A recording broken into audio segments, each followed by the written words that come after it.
Terms and concepts that every entrepreneur should be aware of, hands down. Hey guys, this video is actually the very first episode of a two-part series on startups and entrepreneurship. Episode 1 will be about all of these terms, and episode 2 will be about all of these terms and more. So both of these videos will be very important for you if you have entrepreneurial dreams or even if you want to work in a startup. So watch both of these videos till the very end. Also, for those of you who stick around till the very end of this video, I'll be discussing 3 pointers of sorts completely as a bonus that will aid you to make the most out of your entrepreneurial journey. So stick around for that. Now, before we get started, I am M Zain, and here on this channel we talk about entrepreneurship, businesses, wealth creation, startups, etc. So if any of those words speak to you and if you're new here, please go down there and subscribe to this channel. So onwards and upwards, let's get started. Let's talk about startups and founders first. A startup is really a business that is in its early stages of operations. Almost every company that you know of today started out as a startup sometime in the past. Be it Apple, Microsoft, Zomato, Swiggy, Reliance or Tata, all of these companies that are very well known today started out as scanty startups. Apple started out in this garage, Microsoft started out in this hostel, and Tata started out in this mill. Now the people who created these companies, that is Steve Jobs and Steve Wozniak started with Apple, Bill Gates and Paul Allen together created Microsoft, and Jamshedji Tata laid the foundation for Tata Group, would be termed as the founders of their respective companies. Founders are the people who come up with the idea for a startup, set up its core operations and products, and make the startup viable. Most startups have a minimum of 1 founder and a maximum of 3 founders, although some rare startups have more than 3 founders as well. Investors are the people who have significant money up their sleeves and are willing to invest that money in some promising startups in return for some equity. There are mainly 2 types of investors in the startup ecosystem. 1. Angel investors, and 2. Venture capitalists. Angel investors are the ones that invest in your startup pretty early on and only do so on the basis of your idea or on the basis of your personal track record. They believe in you at a time when nobody else does. That's why they are termed as angels. Some popular angel investors are Ratan Tata of Tata Group, Anupam Mittal of People Group, and Vijay Shekhar Sharma of Paytm. Venture capitalists, on the other hand, are hardcore business people who are seeking to make significant returns on their investments. VCs usually come in when your startup has proven its worth and is in need of some serious capital injection. Some popular VC firms are Sequoia Capital, Whalelock Partners, Accel Partners, and Tiger Global Management. Equity in its simplest terms represents ownership of the startup. Let's understand this with an example now. Say you've got this crazy idea of making credit card payments highly efficient and simple. In fact, this is what Cred does. So imagine you are in 2018 now, and instead of Kunal Shah, you are the one founding Cred.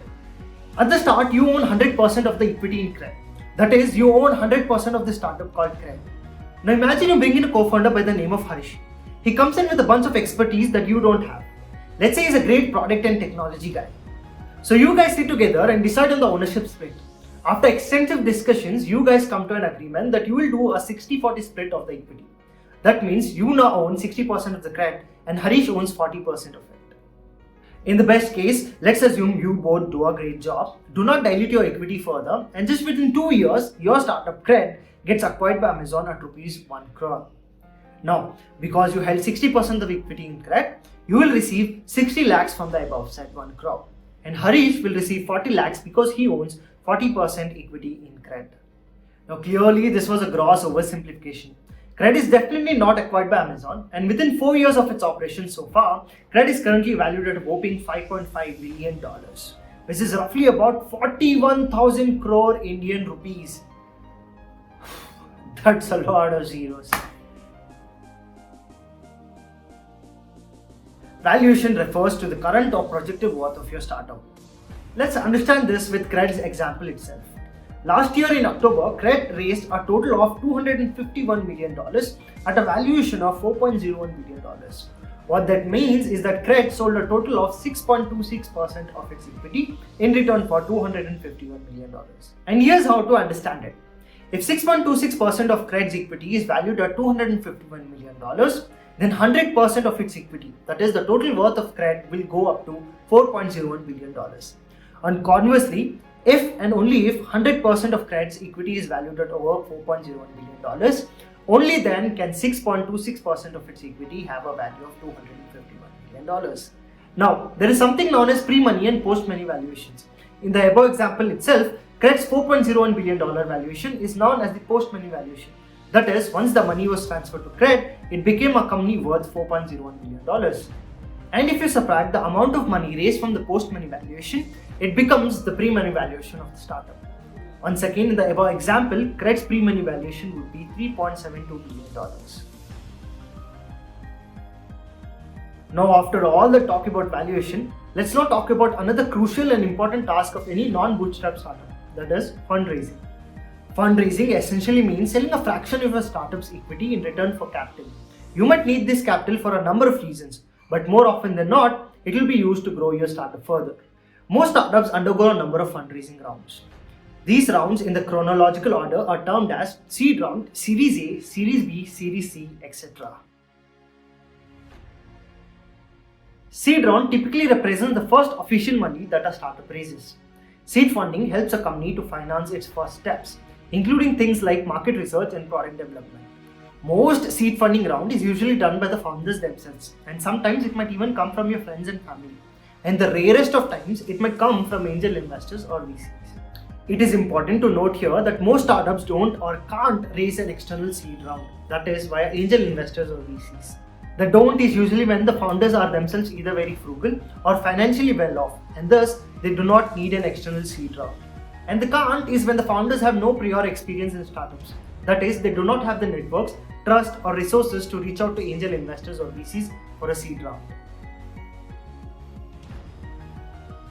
Series A is practically the first official and big round that gets raised by any startup. Usually at this stage, you have got a product market fit, a clearly articulated business plan, some proven revenue, and are in need of big money to execute your plans here on. It is pretty saddening to know that a lot of startups don't even make it to this level. Series A usually sees the oncoming of venture capitalists and firms into your startup. It is at this stage that a startup starts becoming more formalized and structured. A proper board of directors is set up and a number of political and human processes are put in place. Series B is around all about making it to the next level. That is, to firmly and swiftly gain as much market cap as possible by means of quality talent acquisition, sales, advertising, etc. Startups that reach this level are pretty much on track to some massive success if all goes in their way from here on. Series C is around about going on all boosters on. That is, to further capture the market by killing or acquiring competition or expanding into new markets and or building newer products. Series above C are rare but do happen. Usually, startups that go beyond Series C are raising additional rounds of investments in order to prepare themselves for the highly anticipated and much needed IPO event. Every startup has one of three outcomes: death, exit, or IPO. Most startups die very young, some make it into adolescence and die, and some go a little further and die nevertheless. And that's the end of them. There is nothing much that happens after the death phase, and every stakeholder that was involved in the startup loses his or her money. Some startups are lucky enough to be acquired by other bigger players in the market. This kind of outcome is termed as an exit. Usually, a startup gets acquired for big money, and it is at this stage that various stakeholders, that is investors, founders, employees, etc., see the return on their investments. IPO stands for Initial Public Offering. In most ways, IPO is just yet another fundraising instrument for a startup. But it is different from the other ones we have discussed so far in a number of ways. When a startup goes for an IPO, it no longer remains a privately held company. Instead, it becomes accessible to the public markets. At an IPO, a startup takes out a certain portion of their equity and lists it on the public stock markets. People like you and me can now own a stake in this company by buying their stocks. For most stakeholders, IPO is a big ROI event.